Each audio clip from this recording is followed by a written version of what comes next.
अप्रैल को थाना जावा के एक ग्राम में एक सूचना मिली थी पुलिस को सुबह कि एक 9 साल की बच्ची है जिसके साथ रेप और मर्डर हुआ है। और जिसके आधार पे तत्काल वहाँ पे वरिष्ठ अधिकारी गए थे और पूरे घटना स्थल पूरे सभी साक्ष्यों के कथन वगैरह लगातार लिए जा रहे थे। 2 दिन 3 दिन तक खुलासा उसमें नहीं हो पाने पे फिर इसमें एसआईटी एक गठित की गई थी और जिसमें फिर आईजी सर, डीआई सर और मेरे द्वारा और सभी के द्वारा पर्यवेक्षण भी किया गया। तो एक एडिशनल एसपी देहात विवेक लाल के के द्वारा एक इसमें एसआईटी उनके नेतृत्व में एसआईटी गठित की गई थी। और लगातार उसमें क्योंकि काफ़ी गंभीर मामला था, काफ़ी गंभीर अपराध था, जघन्य अपराध था, तो लगातार पुलिस टीम विवेचना में लगी हुई थी, पूरी एसआईटी उसमें विवेचना में लगी थी।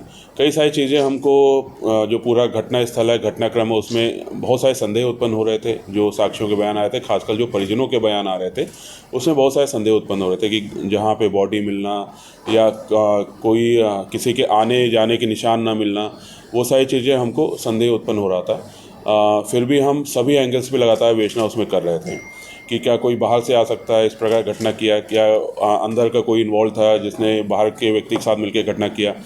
और उसी में फिर हमने कुछ साइंटिफिक वो भी साक्ष्य भी एकत्रित किए थे।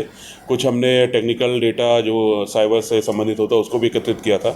और लगातार करीब 40-50 लोगों से इसमें पूछताछ की गई थी। कई सारे फुटेज जो भी वैसे गांव क्षेत्र है, लेकिन जो दूर दराज के कुछ फुटेज भी हमको मिले थे, उनको भी पूरा एनालिसिस उसमें किया गया था।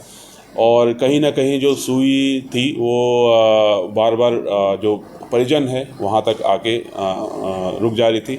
लेकिन क्योंकि इतनी गंभीर घटना थी तो परिजनों पे संदेह होना, लेकिन कोई एक इम्पॉर्टेंट कोई स्ट्रॉन्ग तथ्य होने पे ही वो उसके आगे बढ़ा जा सकता था।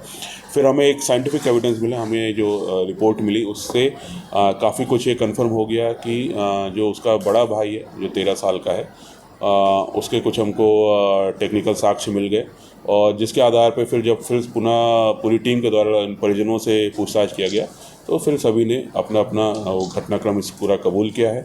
और जो घटनाक्रम ये पाया है कि जो बड़ा भाई था वो मृतिका के साथ वो सो रहा था बाहर आंगन में। और उसकी बड़े भाई की कुछ आदत पड़ गई थी कुछ वीडियो देखने की, जो मोबाइल पे आजकल बहुत इजीली अवेलेबल है, अश्लील वीडियो हैं, अश्लील साइट्स हैं।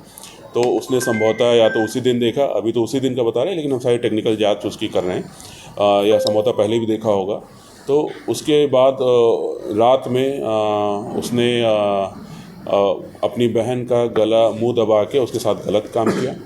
और उसके उपरांत बहन ने फिर रोना स्टार्ट किया कि मैं अपने पिता को पूरी बात बता दूंगी। तो वो डर गया और फिर अपनी माँ को जगाया। उसी बीच में उसका गला दबाने की भी कोशिश उसने किया। फिर माँ जगी है, माँ जब जगी है तब भी उसको थोड़ी सांसें चल रही थी, लेकिन जो बताया है उन्होंने कि उसके सामने ही फिर उसने पूरी तरह से उसका गला दबा के उसकी हत्या कर दी।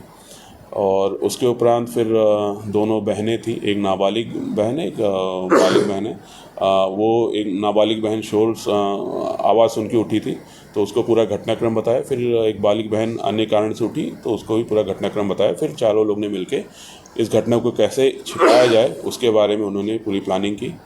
शुरुआत में उन्होंने दिग्भ्रमित करने के लिए कहा कि घटना ही ना बताई है, तो उन्होंने कीड़ा काटने का उन्होंने पहले डॉक्टर को बताया कि शायद मेरी बच्ची को या उसको कीड़ा काट लिया है, उससे उसकी मृत्यु हुई है। और फिर उसके बाद किसी ने 2 डॉक्टर के पास गए, पुलिस के पास नहीं गए। फिर एक जगह पे किसी ने इनके ही किसी संबंधी ने देखा कि उसको बच्ची को ब्लड निकला है।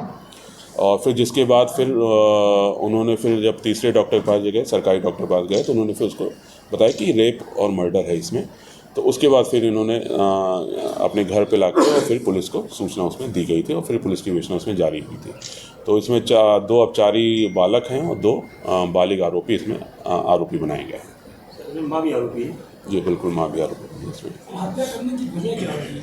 हत्या उसने बालक ने उसके साथ रेप किया था और गला दबा दिया था। ऑलमोस्ट उसकी स्थिति ख़राब थी। फिर उस बच्ची ने ये भी बोला था कि मैं अपने पापा को बता दूंगी, क्योंकि वो बच्ची अपने पापा के बहुत निकट थी। और बच्चे को ये डर लग गया कि कहीं फिर उसके पापा उसको मारपीट ना कर दें, ये सारी चीज़ें भी उसके दिमाग में आई। और फिर बच्चे को बचाने की, लड़के को बचाने की, उसमें जो हम एक सामाजिक कारण भी इसमें समझ में आ रहा है कि एक लड़का है, 4 लड़कियां हैं, तो एक कारण वो भी हो सकता है कि इस पूरी घटना को इस प्रकार से अंजाम दिया गया है।